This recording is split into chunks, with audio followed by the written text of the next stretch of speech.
聖家堂係西班牙巴塞隆拿一座天主教嘅教堂。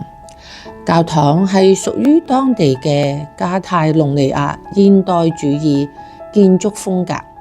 喺1882年到今日，聖家堂嘅建築工程仍然屬於在進行中。聖家堂嘅設計構想源來自蒙特瑟瑞嘅聖石山。教堂內共有18根高塔，東西南3個立面，分別係誕生立面、受難立面同埋榮耀立面。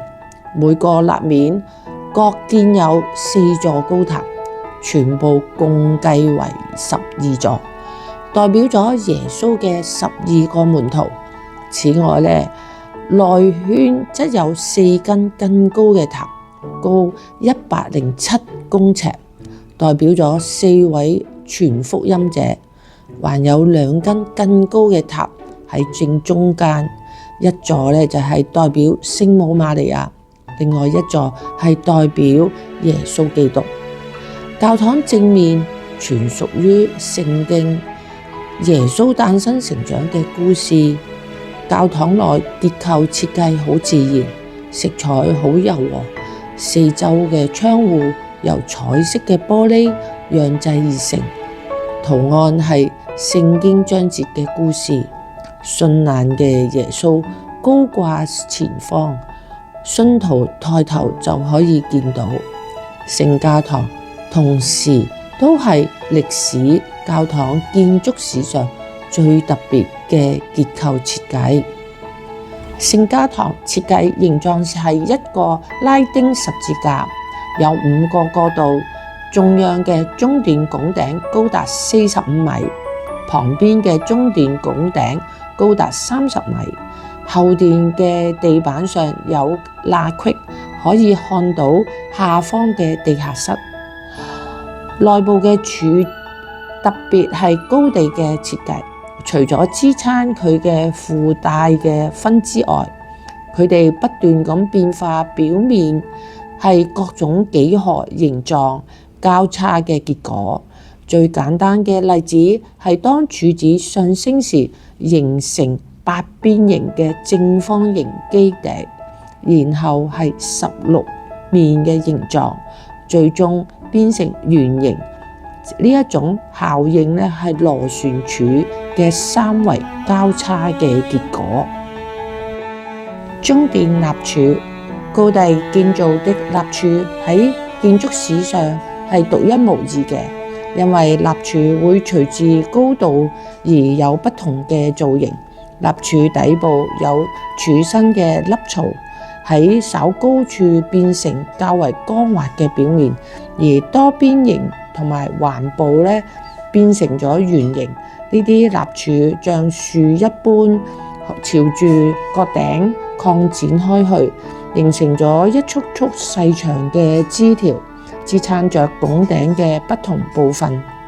中殿嘅立柱數目係最多嘅地方，而教堂中間另外有6座高塔，其中4座係代表聖經4部福音：馬竇、馬爾谷、路加同埋若望。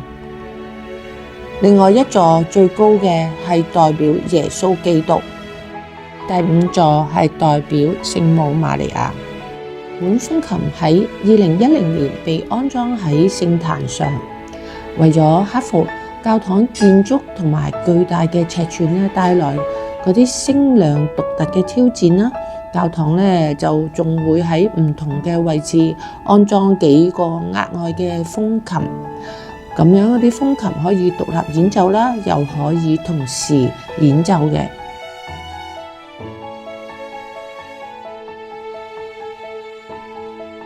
喺聖家大教堂見到好多呢啲英文字母，其中係各國嘅講及聖經嘅章節，牆上都有刻有各國嘅語文，亦我哋見到刻有中文，叫做賜給我們今天所需的飲食。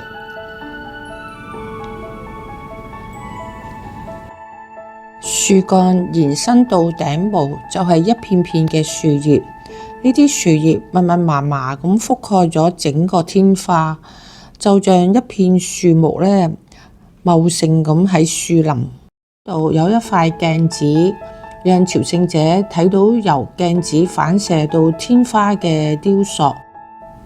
呢一度就反映出高地對於一些人不太着重嘅細節都非常執着。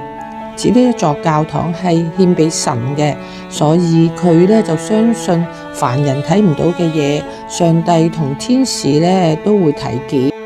為咗能夠令室內產生間歇嘅陽光嘅效果，設計師呢就同時依照高地嘅願望，喺頂棚開咗一個圓孔，不但收集咗陽光，也藉住由四散嘅條紋將室內嘅陽光注入喺室內。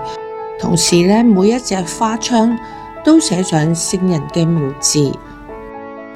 面向東方嘅誕生立面上，彩繪嘅玻璃選用咗冷色系，以綠色同埋藍色為基調。聖家堂將會有3個宏偉嘅立面，東部係誕生立面，西部係受難立面，南部係榮耀立面。受難立面按照高迪於1917年設計，從1954年開始建造，並於1976年完工。立面以基督嘅死亡為題，以其簡樸、憔悴、受折磨嘅角色而引人矚目。高迪為咗表現受難嘅痛苦，設計咗有稜角嘅現代線條，而因痛苦掹緊嘅神經與肋骨。立面包含咗包括受鞭打嘅耶穌基督、十字架上嘅耶穌基督。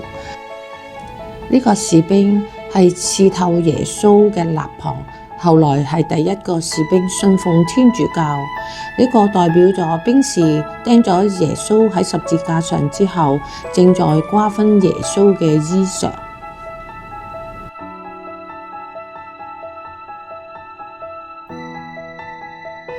誕生立面係喺中間嘅門，佢代表慈善，也被稱為基督嘅愛。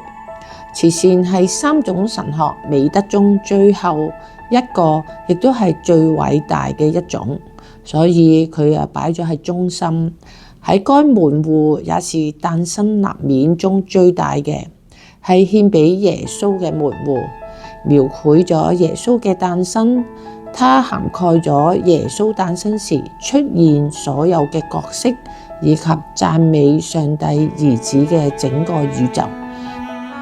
喺誕生立面嘅4座塔之間，慈善之門係最頂端，有一棵綠色嘅柏樹，被稱為生命之樹，象徵生命的喜悅同埋耶穌嘅遺物。